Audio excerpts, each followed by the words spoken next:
A power struggle between the military and the civilian government in Mali has apparently resulted in a coup. Euronews has the latest on the situation. Mali is in turmoil, with renegade soldiers claiming to have seized control of the African country and the president insisting he remains in power. There have been no reported casualties, but the coup has reportedly forced the president into refuge. News 24 reports on his latest whereabouts. A senior advisor to Mali's interior minister says the country's president is safe and seeking refuge in a military camp after mutinous soldiers launched a coup. The advisor said he was at a military camp where forces are still loyal to him.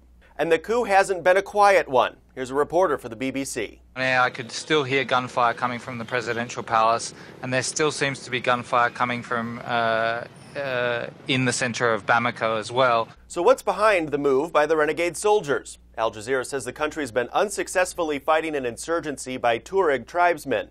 Ironically, the military says it wasn't getting enough support, suppressing that uprising. However, the military says they are losing the battle because the country's president, Amadou Toumani Touré, has failed to provide them with adequate arms and weaponry. The New York Times reports Mali hasn't had a coup in over 20 years, and it was considered one of the least likely African countries to experience one.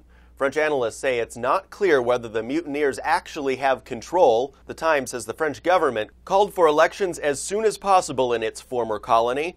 The foreign minister told Europe One Radio that France condemns the mutineers' actions and demands the reestablishment of constitutional order, and elections, which were scheduled for April, must take place as soon as possible. The military's closed the borders to the country, and all flights from Kenya Air into Mali have been diverted. For Newsy, I'm David Earl. Multiple sources, The Real Story.